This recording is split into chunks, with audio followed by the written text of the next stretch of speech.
የብሉይ ኪዳን ታቦት የለንም። ይሄን አስረግጣችሁ ማወቅ አለባችሁ። ኦሪት ዘጸአት ምዕራፍ 19 እግዚአብሔር ለሙሴ እንዴት አድርጎ ጽላቱን እንደሰጠው በሚገርም ሁኔታ ይነግረናል።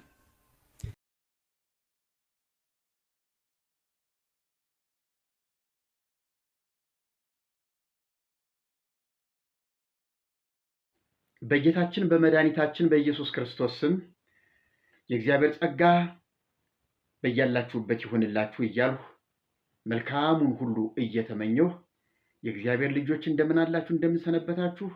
ልዑል እግዚአብሔር የተመሰገነ ይሁን። እኔ በጣም ደህና ነኝ። ዛሬ ደግሞ እንደ ወትሮ ሁሉ የስተትና የአጋንንት ትምህርቶችን በመቃወምና በማፈራረስ የእውነት የክርስቶስን ትምህርት ደግሞ በማስተላለፍና ድርሻችንን ለትውልድ እንዲተላለፍ በመወጣት መልእክት ይዤ መጥቻለሁኝ። እግዚአብሔር ይባርካችሁ፣ ጸጋውን ያብዛላችሁ። ታዲያ እናንተ ደግሞ ይህንን መልእክት እንደራሳችሁ የራሳችሁ ድምፅ አድርጋችሁ አንደኛ አስተያየት በመጻፍ እግዚአብሔር ይባርክ በማለት ለኔ ሞራል ይሆነኛል። ምናልባት የተሳሳቱት ነገር ካለ እንዲህ ከምትል እንዲህ ብትል የሚል ነገር ብትጨምሩበት መልካም ነው፣ ይጠቅመኛል ለኔ።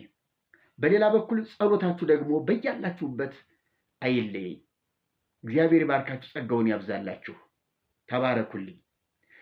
መተላለፍ አለበት፣ ይሄንን ነገር መቃወም አለብህ፣ ይሄንን ነገር ማፍረስ አለብህ የምትሉትን ትምህርት ደግሞ ላኩልኝ በቴሌግራም። እንነጋገርበታለን፣ እናወርደዋለን፣ እናፈርሰዋለን። ምናልባት እኔ ያላየኋቸው ቆየት ያሉ የስተት ትምህርቶች ሊኖሩ ይችላሉ። አሁንም ተላልፈው እኔ ያላየኋቸው ያልደረስኩባቸው ሊኖሩ ይችላሉና እነዚያን ሁሉ በማየት ይሄንን መርጌታ ጽጌ ይየው ብላችሁ ወደ እኔ ላኩልኝ፣ እንነጋገርበታለን። እግዚአብሔር ደግሞ ብዙዎቹን ያተርፍበታል፣ ነፃ ያወጣበታል። ይኸውላችሁ ምንጊዜም ቢሆን ችግር ሲነገረን ነው ችግራችን ችግር እንደሆነ የምናውቀው። ብዙ ጊዜ ችግራችን ከኛ ጋር ይላመድና ቤተሰብ ወይም ባለቤት ሆኖ ትክክለኛና ጥሩ ሆኖ አብሮን ሊኖር ይችላል። ለልጆቻችንም ደግሞ ይሄንን አደራ እንዳትጥለው እንዳትተወው፣ ይሄንን ብትተው ጥቁር ውሻ ውለድ ብለን በኑዛዜ የምናስተላልፈው እኮ የኑፋቄ ትምህርት ይኖራል። ማተብህን ብትፈታ፣ ማተብህን ብታወልቅ፣ ማተብህን ብትበጥስ ጥቁር ውሻ ውለድ ብለው እኮ ተናዘው የሚሞቱ አባቶችና እናቶች አሉ። አሁን ስለ ማተብ ምን ያውቃሉ? ምን የሚሉት ነገር አለ? ማተብ ማለት ኦርቶዶክስነት፣ ማተብ ማለት ክርስትና ነው ለነሱ። ኢየሱስን ሳያውቁ ማተብ አስረው ይሞታሉ፣ እንደታሰሩ ገሃነም ይገባሉ። ያሳዝናል። ደግሞ እኮ አለማፈር ጥቁር ውሻ ውለድ እርግማኑ።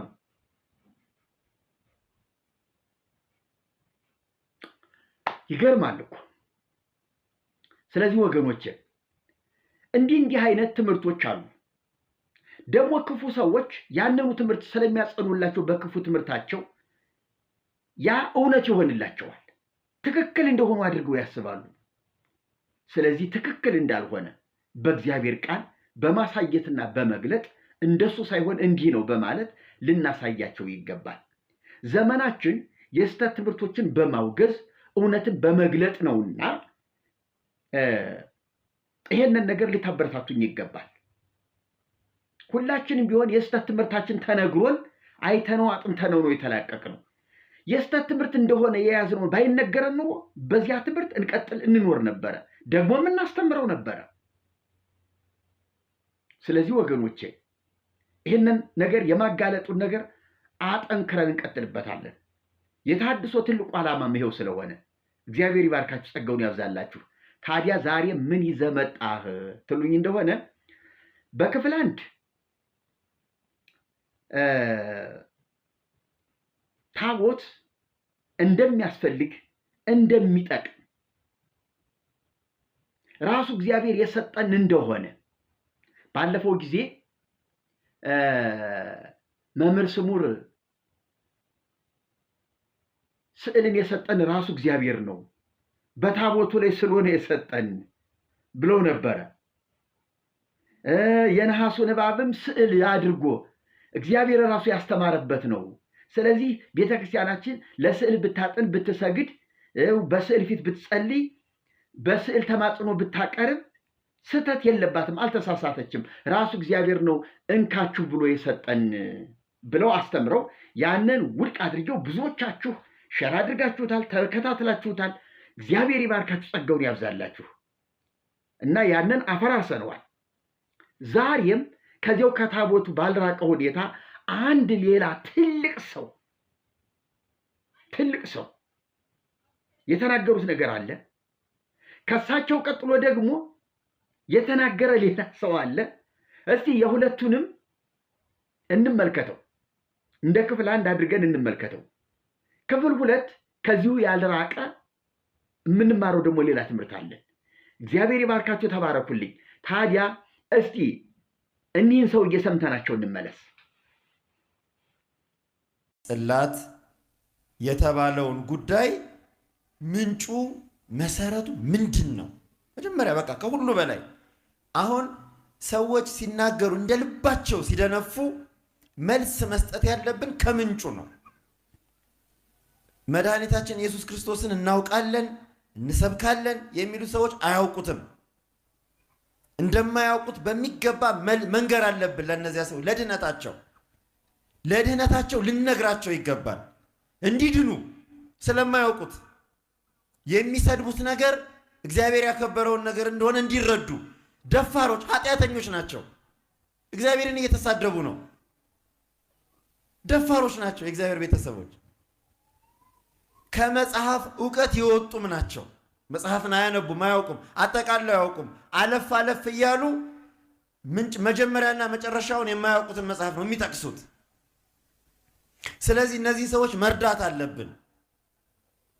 እኛ የምንረዳቸው ግን አውቀን ነው። ኦሪት ዘጸአት ምዕራፍ 19 እግዚአብሔር ለሙሴ እንዴት አድርጎ ጽላቱን እንደሰጠው በሚገርም ሁኔታ ይነግረናል። ጽላቱን የሰጠው እግዚአብሔር ነው። ታቦቱም እንዲሰራ ያዘዘው እግዚአብሔር ነው። የሐዲስ ኪዳኑ እግዚአብሔርና የብሉይ ኪዳኑ እግዚአብሔር ደግሞ አይለያዩም። አንድ አምላክ ነው። ይህን ዓለም የፈጠረ በኋላም ያዳን አምላክ ነው። እንዴት ነው የሰጠው? በልዩ ክብር፣ እጅግ በሚያስገርም በዓለም ላይ በአምልኮ ስርዓታችን ውስጥ በሐዲስ ኪዳን ጌታችን በሥጋ ተገልጾ ከሰራልን ስርዓት ቀጥሎ አስገራሚ የሆነ እግዚአብሔር ለሙሴ ተገልጾ የሰጠው ስርዓት ጽላቱን የሰጠበት ስርዓት ነው።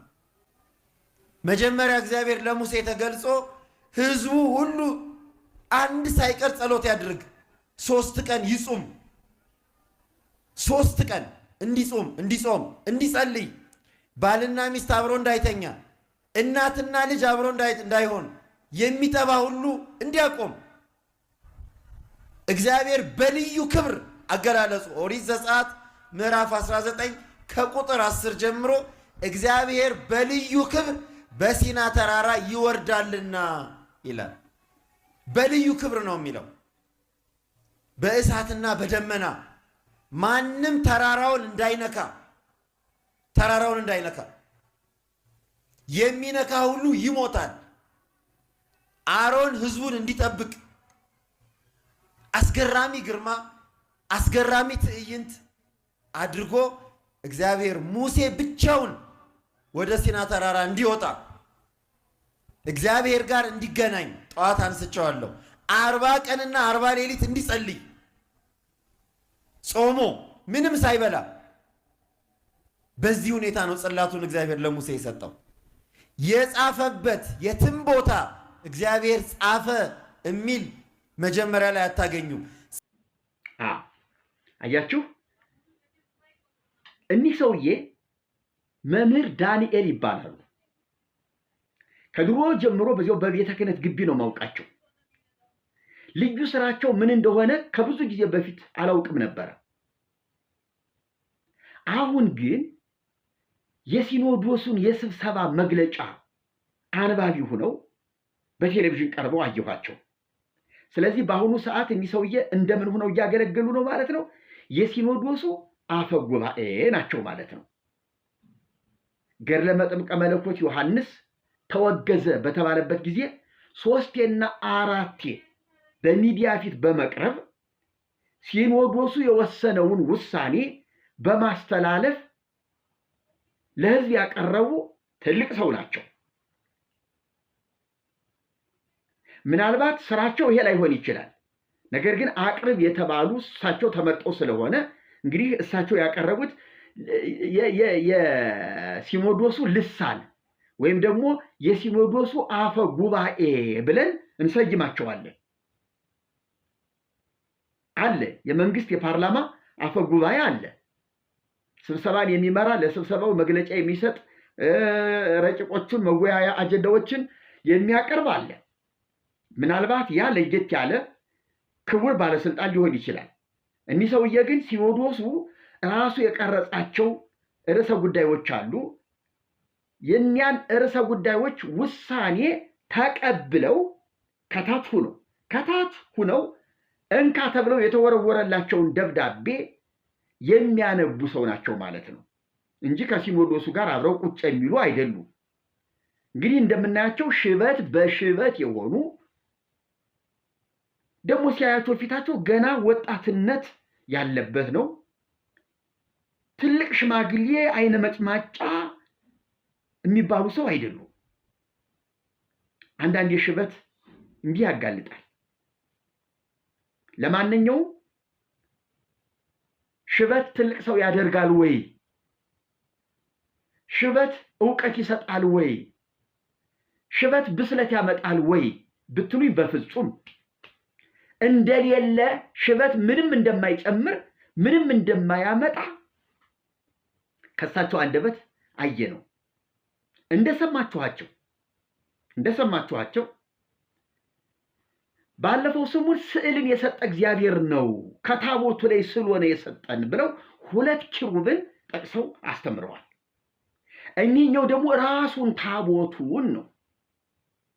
ስለዚህ ምንድነው ያሉት? በዋና ነጥብ ለነዚህ ለጠፉት ሰዎች፣ ቅንጥብጣቢ ጥቅስ ይዘው ለሚወጡ ሰዎች፣ መጽሐፍ ቅዱስን ላልተረዱ ሰዎች፣ እግዚአብሔርን ለካዱ ሰዎች፣ ዕውቀት ለሌላቸው ሰዎች ልንደርስላቸው ይገባል ብለው ነው ወደ መድረክ ብቅ ያሉት።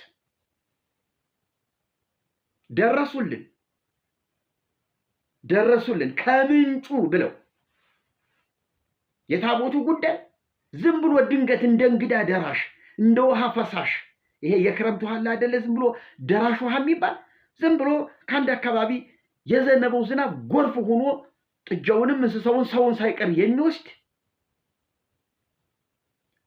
እንደዚያ ፈሳሽ ድንገተኛ ያልሆነ ትምህርት ከምንጩ ከስሩ ከራሱ ከእግዚአብሔር እንደሆነ ሊቀ ሊቃውንቱ አምጥተውልናል።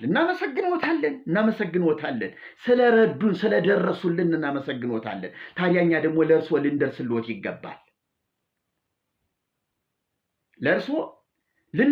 ይገባል። ጠቅላይ ቤተ ክህነት ግቢ ውስጥ ወጣ ገባ ማለት ሊቅነት መስሎት ከሆነ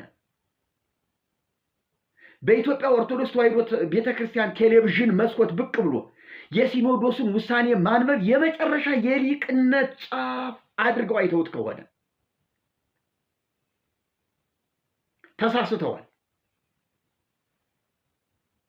ተሳስተዋል። ራሱ ያንን ያረቀቀው ያንን የተወያየ ሲኖዶስ እንኳን ከእውቀት በታች ነው። ምን አለፈውት? እውቀት የሌለው ሲኖዶስ ያለ እውቀት የወሰነውን ውሳኔ ያለ እውቀት አነበቡት እርስዎ።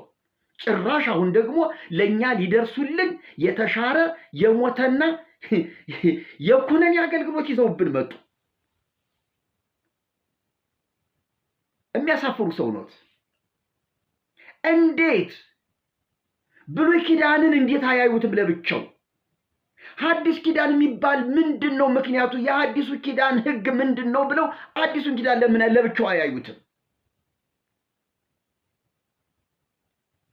እንዴ ትልቅ ሰው አይደሉ እንዴ? ነውር አይደለም እንዴ?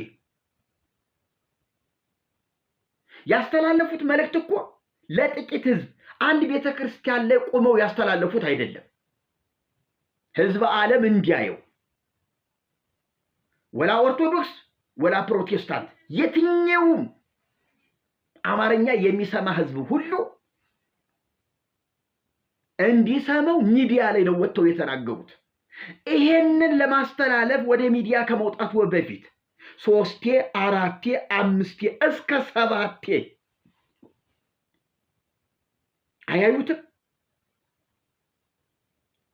የትናንትናው ብሉይ ኪዳን ምንድን ነበር አገልግሎቱ? የዛሬው አዲስ ኪዳን ደግሞ ምንድነው አገልግሎቱ? በሁለቱ መካከል ያለው ልዩነት ምንድነው? አንድነቱ ምንድነው? ታቦትን በእግዚአብሔር ትእዛዝ አልተሰራም አልን እንዴ? ወጣን እንዴ? ምን አይነት ድንቁርና ነው? ጽላቱ ከእግዚአብሔር አልመጣም፣ ከሰው ሰራሽ ነው፣ መላእክት ናቸው፣ ወይም ደግሞ የሆነ ሙሴ ነው ዝም ብሎ ጠራርቦ ያመጣው አልን? ወጣን እንዴ? ልንደርስላቸው ይገባል። ደርሰውት ሙተዋል። ምን አለ ለእርስዎ ቢደርሱ? ምን አለ ለራስዎ ቢደርሱ?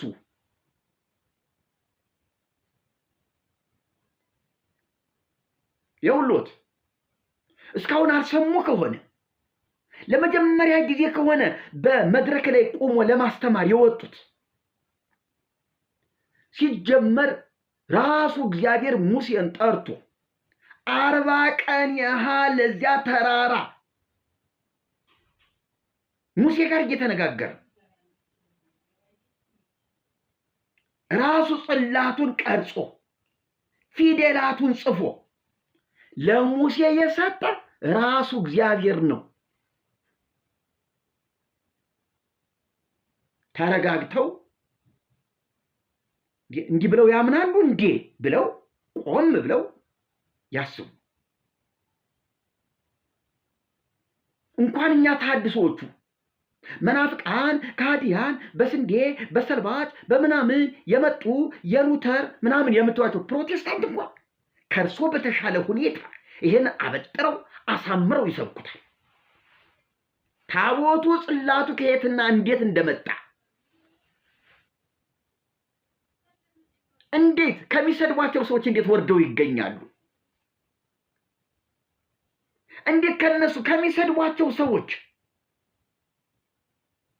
ምንም የማያውቁ በጥቅማ ጥቅም የተመሰረቱ መናፍቃን ከሚሏቸው በታች እንዴት ሆነው ይገኛሉ?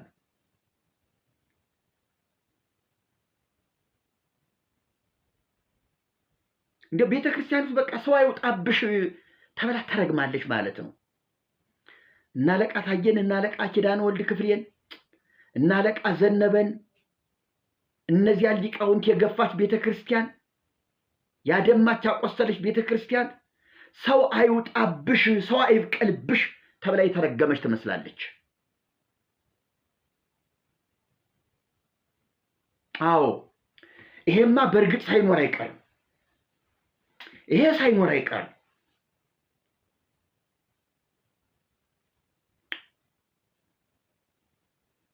ያሳዝናል፣ ያሳዝናል።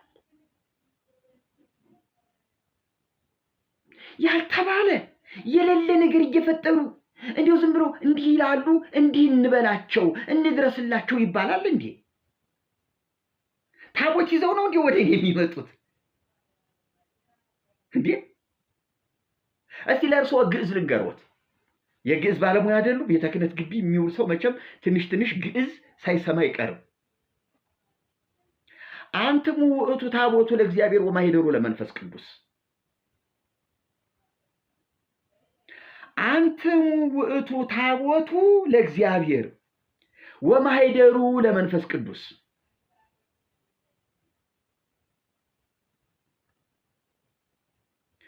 እናንተ የእግዚአብሔር ታቦት ናችሁ ነው የሚለው እኮ ቃል በቃል ሲተረጎም።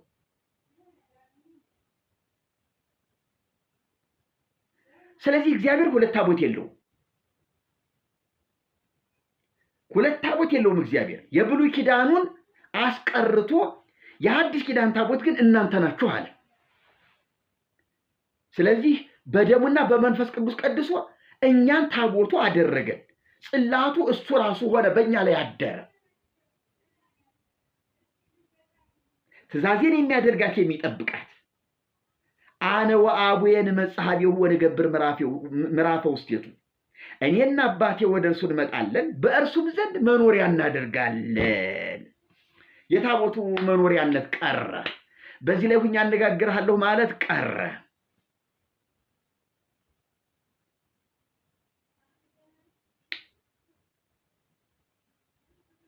ምንም እውነታው ይሄ ብቻ ነው። ጳውሎስ እኮ ስለዚያ ስለተሻረው እያለ እንዲሁ ይህን ጥቅስ ስንት ጊዜ እንጥቀስላችሁ? እንዲህ ጳውሎስን ጠላት አደረጋችሁት እንዴ? የቀደመች ትእዛዝ እኮ የማትጠቅም የማትረባ ስለሆነች ተሽራለች አለ እኮ።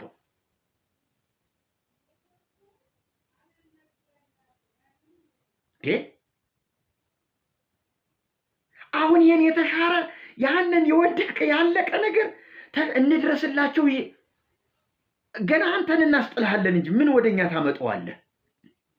ከላይ ላይ እናራግፈዋለን። እግዚአብሔር እንደሰራው መች ጠፋን? እግዚአብሔር ሰርቶ እንደሰጠ እናውቃለን። ነገር ግን የዘመኑ ፍጻሜ በደረሰ ጊዜ ያኛውን ተቅ አስቀርቶ ይሄኛውን ተካ። ሐዲስ በማለቱ ፊተኛውን አስረጅቶታል። ይነስት ቀዳማየ ከመ ያቅም ዳህራየ። የቤተ ክህነት ሰው ስለሆኑ እንግዲህ ግዕዝ ልጨማምር። ይነስት ቀዳማየ ከመ ያቅም ዳህራየ፣ የኋለኛውን ሊያቆም የፊተኛውን ይሽራል። አዲስ በማለቱ ይሄ ያኛውን አስረጀው።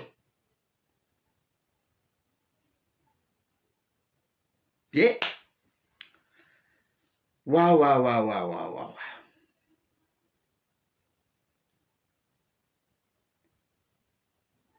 አላዋቂነት ይሄን ያህል ተራራ ሁኖ ተራራ አክሎ እንደዚህ ገዝፎ ይታያል እንዴ?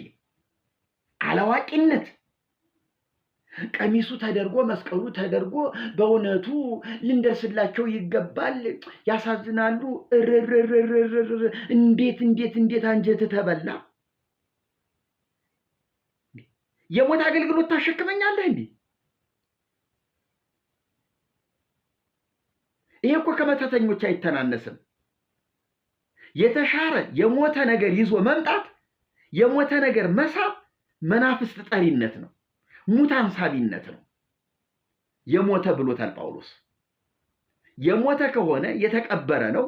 ስለዚህ ያንን መሳብና መጥራት መቀስቀስ ማለት ሙት አንሳቢነት ነው።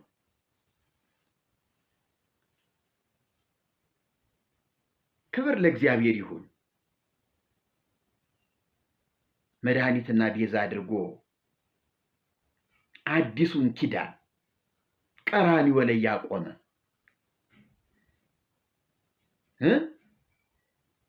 በነቢያትና በሕግና በነቢያት የተመሰከረለት ያለ ሕግ የእግዚአብሔር ጽድቅ ተገልጧል።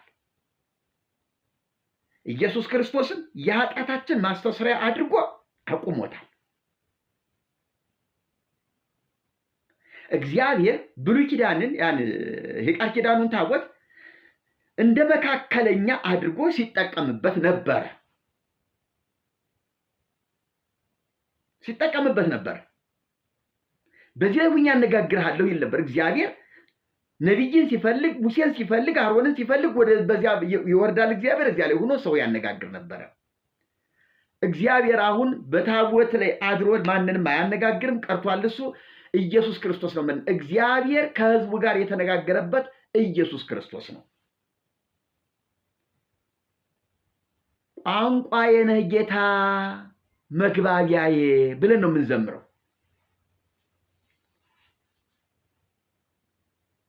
ቋንቋችን ነው፣ መግባቢያችን ነው።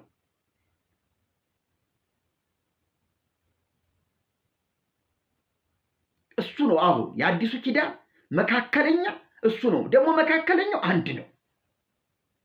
ታቦቱ መካከለኛ ሆኖ አያገለግልም። አሁን ተነጥቋል።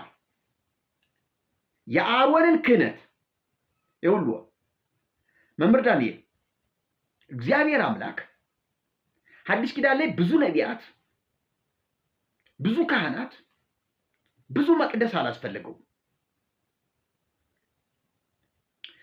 ትንቢትን ከነቢያት፣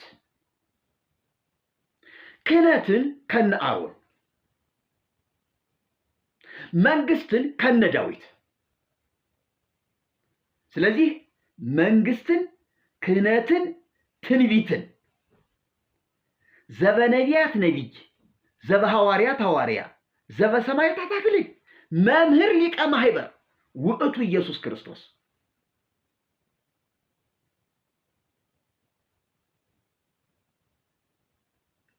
ሊቀ ካህናት ዘይቀውም ሎሙ ለቅዱሳን በደብተራ ስም እንተ እግዚአብሔር ተከላ ውእቱ ኢየሱስ ክርስቶስ።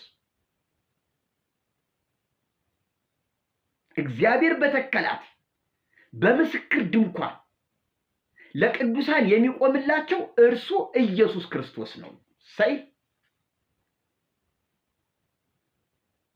ኢየሱስ ክርስቶስ ደሙን ይዞ በታቦቱ ፊት አልቆመም። ወደ ቅድስተ ቅዱሳኑ ወደ አሮን አልገባም። ለዘላለም በሰማያዊት መቅደስ በአባቱ ፊት ይዞ ገባ። በዚያች ደግሞ የእውነተኛይቱ መቅደስ አገልጋይ ነው።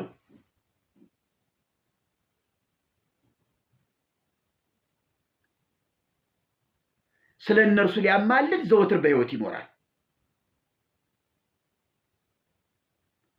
እነርሱ ካህናት የሆኑ ብዙዎች ናቸው። እርሱ ግን የማይለወጥ የዘላለም ክህነት አለው። ወይክላዲኖቶሙ ለእለ ይቀርቡ ሀበ እግዚአብሔር እንተ መንገሌሁ፣ በእርሱ በኩል ወደ እግዚአብሔር የሚቀርቡትን። ወይክላዲኖቶሙ ለእለ ይቀርቡ ሀበ እግዚአብሔር እንተ መንገሌሁ እስመ ለግሙራ ሕያው ውእቱ ወይተነብሎሙ። እስመ ለግሙራ ሕያው ውእቱ፣ እሱ ሲሞት የማይተካካ ገሌ በገሌ ገሌ በገሌ የማይባል ሞትን ድል አድርጎ የተነሳ የዘላለም ሊቀ ካህናት በእርሱ በኩል ወደ እግዚአብሔር የሚመጡትን ለዘላለም ሊያማልዳቸው የሚችል ኢየሱስ ክርስቶስ ነው። እግዚአብሔር የተናገረበት፣ እግዚአብሔር ከኛ ጋር የተግባባበት ዘበነቢያት ነቢይ፣ ትንቢትን ከነቢያት፣ ክህነትን ከነ አሮን፣ መንግስትን ከነ ዳዊት ልቅምቅምቅም አድርጎ ሁሉን ለሚችለው ነቢይም ካህንም ንጉስም ለሆነው ለኢየሱስ ክርስቶስ እግዚአብሔር አብ ሰጠ። የማይሞት አገልግሎት፣ የጽድቅ አገልግሎት፣ የዘላለም አገልግሎት። ያማ የኩነኔ የሞት አገልግሎት የቀረ የተሻረ ተባለ እኮ።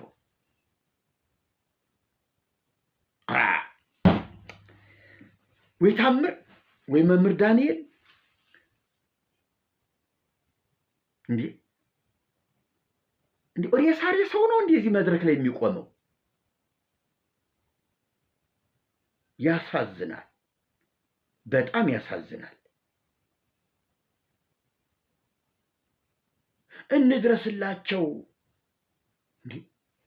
ምኑን ትደርሰዋለህ? ለአንተ ነው ሊደረስልህ የሚገባ፣ ለአንተ ነው አገልጋይ የሚያስፈልግህ። እውነት ልዩ መምህር፣ የግል መምህር ተመድቦልህ ለአንተ ወንጌል ሊመሰከርልህ ኢየሱስ ክርስቶስ እንደገና ሊነገርህ ይገባል።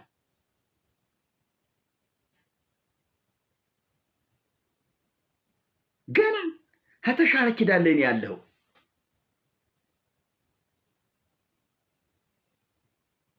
ወይ ድፍረት፣ ወይ ድፍረት! እኔ እኮ እንዲሁ እንደጨለመበት ሚዲያ ላይ መቆሙ ነው የሚገርመኝ። እንደጨለመበት መቶ ሚዲያ ላይ ድንቅር ከነሽበቱ አይታችሁታል? ሽበቱን እንዴት ጥቁር የምትባል ጠጉር የለችበትም። ይኸው ማየት ትችላላችሁ። እስኪ ከነ ትምህርቱ ትንሽ አዳምጡትማ። ጽላት የተባለውን ጉዳይ ምንጩ መሰረቱ ምንድን ነው? መጀመሪያ በቃ ከሁሉ በላይ አሁን ሰዎች ሲናገሩ እንደልባቸው ሲደነፉ መልስ መስጠት ያለብን ከምንጩ ነው። መድኃኒታችን ኢየሱስ ክርስቶስን እናውቃለን እንሰብካለን የሚሉ ሰዎች አያውቁትም። እንደማያውቁት በሚገባ መንገር አለብን። ለነዚያ ሰዎች ለድህነታቸው ልነግራቸው ይገባል እንዲድኑ። ይገርማል፣ በጣም ይገርማል።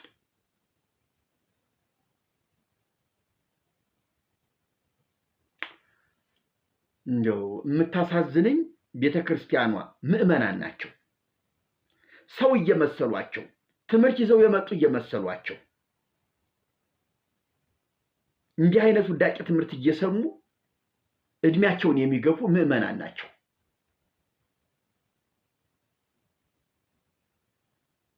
ሌላ ሰው ምን እንዳለ ደግሞ ላሰማችሁ። እዚሁ ብዙ አልቆይበትም። በዚህኛው ከኛ ጋራ ከምንለው ጋራ በጣም ተመሳሳይና ተቀራራቢ ስለሆነ ልናበረታተው የሚገባ ነገር ነውና እስቲ የዚህን ሰውዬ ደግሞ ሰምታችሁት እንመለስ። የብሉይ ኪዳን ታቦት የለንም። ይሄን አስረግጣችሁ ማወቅ አለባችሁ። የለንም የብሉይ ኪዳን ታቦት። የሐዲስ ኪዳን መሰዊያችንን ታቦት አለው እንጂ የብሉይ ኪዳን መሰዊያ ታቦት የለም። በቅርስነት አንዷ አክሱም አለ። ቃሉ የብሉይ ኪዳኑ መስዋዕት ነው፣ የሐዲስ ኪዳኑ መስዋዕት ነው። ቃሉ ለብሉይ ኪዳንም ክህነት ነው፣ ለሐዲስ ኪዳንም ክህነቱ ግን የሰማይና የምድር ያህል የተለያየ ነው። መስዋዕቱም የሰማይና የምድር ያህል የተለያየ ነው። ታቦቱም የሰማይና የምድር ያህል የተለያየ ነው። አንድ አይደለም። ክብሩም አንድ አይደለም። ስርዓቱም አንድ አይደለም። አምልኮቱም አንድ አይደለም። ይሄን ለይቶ ማወቅ በጣም አስፈላጊ ነው። ለብሉይ ኪዳን ታቦት አትከራከሩ፣ አልፏል እሱ። የብሉይ ኪዳን ታቦት አለ ማለት የእንስሳ መስዋዕት ይሰዋል፣ በመስዋዕተ እንስሳት እድናለሁ እንደ ማለት ያለ ስለሆነ ይሄ የለም። በግ ሲሰዋ አይታችሁ ታውቃላችሁ? ደም ሲረጭ አይታችሁ ታውቃላችሁ? ስብ ሲጠስ አይታችሁ ታውቃላችሁ? የለም። ይሄ የኛ አማናዊ መስዋዕት ክርስቶስ ነው። የኛ አማናዊ ሊቀ ካህናት ክርስቶስ ነው። የሚገርም ነው። ይሄ ብርሃኑ ይባላል። ብርሃኑ አግማስ ነው መሰለኝ ያባቱ ስም። ይሄ ብርሃኑ እንግዲህ ከነ ያረጋል አበጋዝ ጋራ በማህበረ ቅዱሳን ሰፊ ቦታ ያለው ትልቅ ቦታ ያለው ሚዲያዎቹ የሚጋብዙት ትልልቅ ሚዲያዎቹ ቃለ መጠይቅ የሚያደርጉለት ትልቅ ሰው ነው። ወጋገን መጽሐፌ ላይ አልገለጥኩም ስም ዝርዝር እንጂ ስውር ስብሰባ ባደረግንበት ጊዜ በዋናነት አንዱ እሱ አብሮ ነበር። ስውር ስብሰባ አድርገናል። ረጅም ቀናት ወጋገን መጽሐፍን ያነበባችሁ ቀኖቹ ሰዓቱ ሳይቀር ዛሬ ተመዝግቧል። በዕለቱ ስም ዝርዝር ያልጻፉት እንዴት ከጽጌ ጋር ተሰበሰባላችሁ እናንተ ከጽጌ ጋር ምን ሰራላችሁ ተብለው ተቃውሞ እንዳይገጥማቸው ነገሩን በምስጢርን ያዘው እና ቆየው የሚገለጥበት ጊዜ ገና ነው ተባብለን ስለነበረ ነው በምስጢር አቆይተ ነው የነበረ እና ጠንቃቃ ሰው ነው ማለት አሁንም ቢሆን የጠራ ነገር ያለው 100% ልላችሁ አልችልም። ግን ያኔ ጥብቅና ሲቆምለት የነበረውን ያኔ አለሁ ሲልለት የነበረውን ታቦት የለም ማለት የብሉይ ኪዳን ታቦት አዲስ ኪዳን ላይ የለም። ይሄን ማወቅ አለባችሁ አለ ዳንኤል። ይሄን ማወቅ አለብህ ዳንኤል፣ ይሄን ማወቅ አለብህ። የብሉይ ኪዳን ታቦት የለም። የሰማችሁ ነው ወገኖቼ። ቤተ ክህነቱ ጥብቅና የቆመለትን የብሉይ ኪዳን ታቦት ማህበረ ቅዱሳን ውድቅ አደረገው። ውድቅ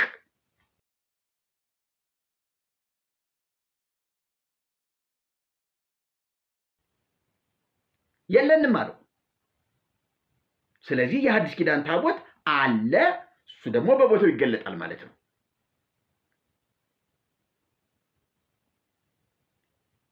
ምርጥ ስብከት ነው። እኔ ይበል ብያለሁ። በርቱ ባካችሁን፣ ሌሎችንም እንደዚህ እየመረመራችሁ አቅርቡ ብያለሁ። ማህበረ ቅዱሳን ለእንደነዚህ አይነት ሰዎች ሰፊ ቦታ ልሰጧቸው፣ ሰፊ ሽፋን፣ የመድረክ ሽፋን ልሰጧቸው ይገባል ባይ ነኝ። ያገልግሉ፣ ይናገሩ፣ ይጠየቁ፣ ይወያዩ። ሁለተኛ እኛ የምንናገረው ነገር ጋር ስለተስማማ እንዳይፈሩ አደፋፍሯቸው። አንድ በሆንበት ነገር ላይ እኮ አንድ መሆን ይቻላል። ምንድን ነው ችግሩ? ኢየሱስ ክርስቶስ ተወለደ ብለን ስናምን እናንተስ ታምኑ አይደል? ተሰቀለ ስንል ተሰቀለ ትሉ አይደል? አይ እናንተ ስለምትሉት እኛ ትተነዋል እኮ አትሉ። ኢየሱስ ክርስቶስ ተነሳ ስንል አይ እናንተ ካላችሁትማ እኛ አንልም ልትሉ እኮ አትችሉ። አያችሁ፣ ግድ ነው። የማይካደው ነገር አንድ ያደርገናል። ስለዚህ እውነት በሆኑ ነገሮች መጽሐፍ ቅዱስ ሆ ብሎ በሚጮህባቸው ነገሮች አብረን እንጩህ እና እነ ብርሃኑ በጣም ነው የምናመሰግነው። ጥሩ መልእክትን ያስተላልፈው። የብሉይ ኪዳን ታቦት የለንም፣ አዲስ ኪዳን ላይ እንደዚህ አይነት ነገር የለም፣ ይህንን በደንብ ማወቅ አለባችሁ ብሎ ነው በጣም አጩህ የተናገረው። ታዲያ ዳንኤል ምን ይውጥ? የት ትደበቅ? ይሄን እንኳን እንደው ቀድም በነገራችን ላይ ብርሃኑ ቀደም ብሎ ነው ይህንን ስብከት የሰበከው። ቀደም ብሎ ደጋግሞ በተለያዩ መድረኮች ሰብከታል። እየተጠየቀም ጭምር መልስ ሲሰጥበት ነበር። በነገራችን ላይ ያረጋልም ይህንን ስብከት ሰብኮታል በተመሳሳይ ሁኔታ እንዲሁ እና እውነት ለመናገር እንደው ይሄንን ሲኖዶሱን እና ቤተ ክህነቱን ለማህበረ ቅዱሳን ማስረከብ ሳይሻል አይቀርም። እየሰሩበት አይደለም። ሲኖዶሱን ጳጳሳቱ እየሰራ አይደለም። ሊቃውንት ጉባኤው እየሰራ አይደለም። ታቦቱን የሰጠን ራሱ እግዚአብሔር ነው። ስዕሉን የሰጠን እግዚአብሔር። ማህበረ ቅዱሳን ይሄንን አያምንም። በቃ ተሽሯል። ታቦቱ ቀርቷል አለው እኮ እንኳን ኪሩቤል ይቅርና ከላዩ ላይ ያለው ስዕል ይሄ ቅርጽ ከወርቅ የተሰራው ቅርጽ ይቅርና ራሱ እግዚአብሔር የጻፈበት ታቦቱ ይሄ ጽላቱ እንኳን ቀርቷል አለ እኮ። በቃ የብሉይ ኪዳን የሆነ ነገር የኛ የለንም አለ እኮ። እነ ስሙር እነ ዳንኤል ምን ይውጣችሁ? እንዲያው የት ጉድጓድ ትገቡ? ወይስ እኛ እንዲህ ያልነውን እናንተ እንዲህ ብላችሁ ለተሐድሶዎች አጋለጣችሁን፣ እንዲህ ማለት አልነበረባችሁም ልትሏቸው ነው? መስማማቱ ነው የሚያዋጣ፣ አንድ መሆኑ ነው የሚያዋጣ። በቃ ከእውነት መደበቅ አይቻልም። በዚህ ዘመን እንዲያው ዓይንን ጨፍኖ እኔ በቃ እግዚአብሔር የሚባል የለም፣ ክርስትና የለም፣ ሃይማኖት የለም ብሎ ሁሉን ነገር ጥሎ እንደሌለው ምናምንቴ ህዝብ መሆን ይቻላል። ልቅ ህይወት አለ የሚኖርበት አለ አይደለም? እንደዚያ መሆን ይቻል ይሆናል። በቤተ ክርስቲያን ውስጥ ሆኖ ግን መጽሐፍ ቅዱስን ይዞ በክርስትና እምነት እየተመላለሱ ግን ከእውነት መደበቅ አይቻልም። በቃ እውነት ዓይኑን አፍጥጦ መጥቷል እና ላንላቀቅ እንደው ምንድነው መንደዱ ላይ ቀርጭሱ ፈጀኝ የሚባል አባባል አለ። መንደዱ ላይ ቀርጭሱ ፈጀኝ ጥሩ አባባል ነው። ሌላም አንድ የሆነ ተረት አለ፣ አባባል ነው። ላታመልጭኝ አታሩጭ፣ ላታመልጭኝ አታሩጭ። አዎ አታመልጡ፣ ላታመልጡ እንዲህ መያዛችሁ ላይቀር አታሯሩጡ።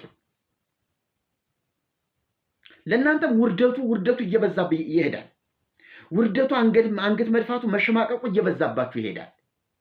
በቃ እስካሁን የዋሻችሁት ይብቃና ከዚህ በኋላ እንደው እስቲ ራሳችሁን ለማዳር ሞክሩ፣ ለማትረፍ ሞክሩ። ትልቅ ሰው የዘመኑ ትልቅ ሰው ለመባል ሞክሩ። ይሄንን የውርደት ህይወት እስከመቼ? አሁን እኮ ምዕመኑ ቁማችሁ የምታስተምሩት ምዕመን እኮ ብዙ ርቆ ሄዷል። ብዙ እያስተዋለ እየተመራመረ ይሄዳል። ብዙ እናቶች ወደኛ ይደውላሉና ቅዳሴ ሂጅ አስቀድሳለሁ አሉ። አንድ እናት ሲያጫውቱ መተው ቢሮ እኮ ነው። ቅዳሴ አስቀድሳለሁ እና ኢየሩስ አስቀድስ የእናንተን ትምህርት በደንብ ሰምቻለሁ። ስለ ታቦት የተለቀቀውን እዚያ በላሊበላ ላይ በደንብ ሰምቻለሁ እና በጣም ነው የገባኝ እና ሂጄ ቅዳሴ አዳምጣለሁ እና የሚቀድሱትን ቅዳሴ እዚያ ቆሜ ሳንሱር አደርገዋለሁ አሉ። ይሄ ስህተት ነው፣ ይሄ ትክክል ነው። እንዴት የተባረኩ እናት ናቸው! በጣም ትልቅ እናት ናቸው እኮ እርግጠኛ ይህን ፕሮግራምም ይከታተሉታል። ይሄ ትክክል ነው፣ ይሄ አይደለም፣ ይሄ እውነት ነው፣ ይሄ ስህተት ነው እያልኩኝ ሳንሱር አደርጋለሁ አሉ እዚያ ቆሜ እና ያሳዝነኛል። ሰው ሁሉ ግን አሜን ይላል፣ ዝም ብሎ ለሆነ አልሆነው ሁሉ። በጣም የሚያሳፍር ነገር እና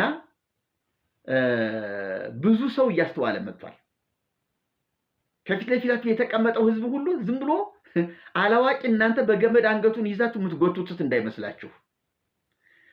በትህትና ለቤተ ክርስቲያኒቱ ክብር ሲል ዝም ብሎ ቁጭ ብሎ የሚያዳምጣችሁ ግማሹ ህዝብ ከኛ ጋር ነው እና እንዲሁ ላታመልጡና አታሯሩጡ። እሺ፣ መንደዱ አይቀርም። እዚያው ከመቅደሳችሁ ከመድረኩ ላይ መንደዱ አይቀርም። እሳቱ ይነዳል።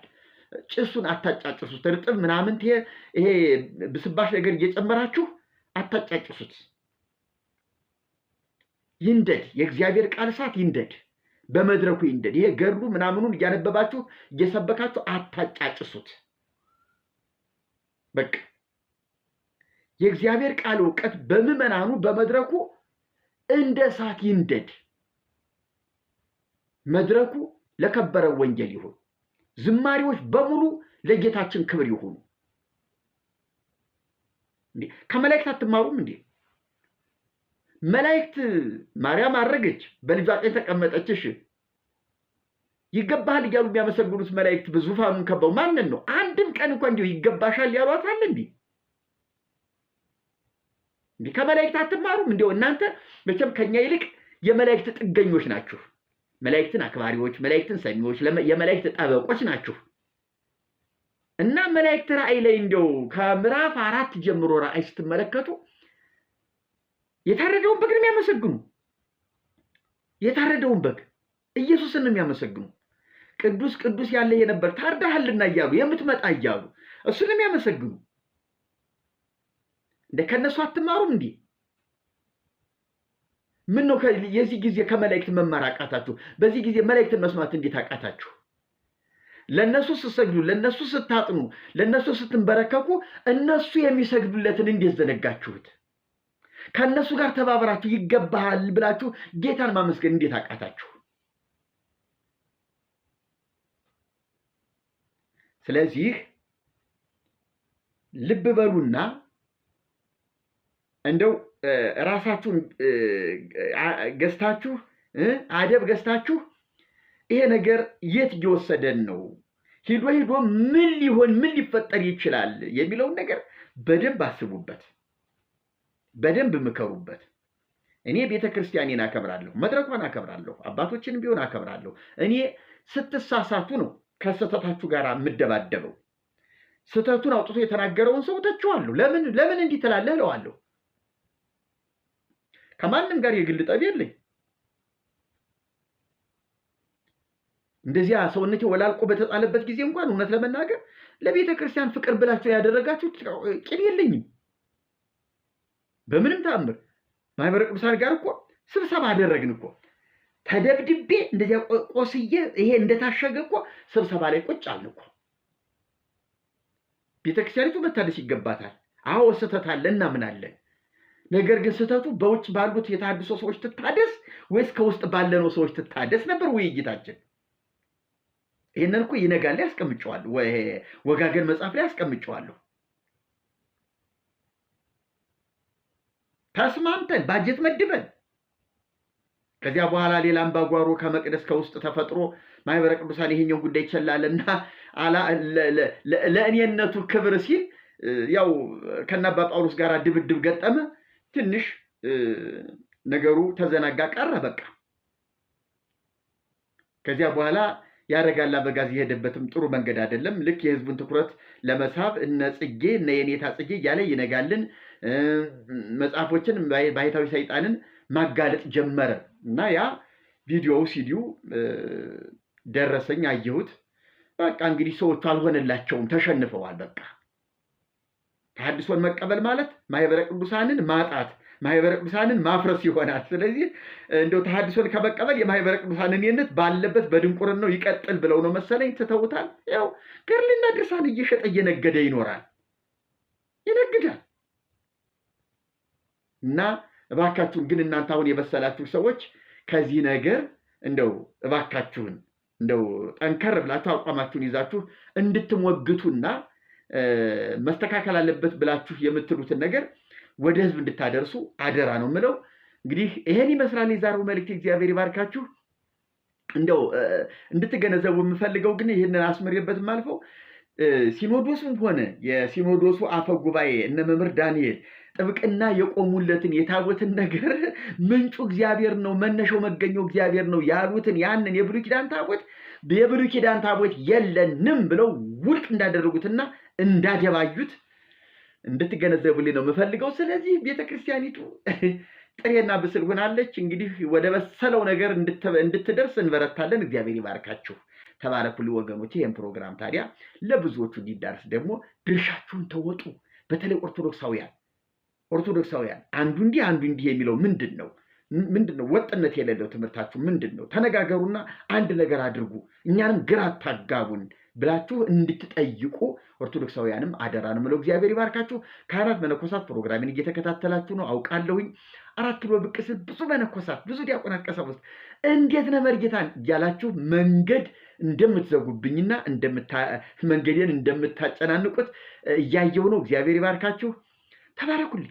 ከልቤ ነው የማመሰግናችሁ። ወዳችኋለሁኝ። ይሄ ብርታታችሁ፣ ይሄ ትጋታችሁ አሁን የሚቀጥል ይበርታ። ግድ የለም። እግዚአብሔርን አገልግሉ፣ እግዚአብሔርን አክብሩ። ተባረኩ። ሰላም ሁኑልኝ።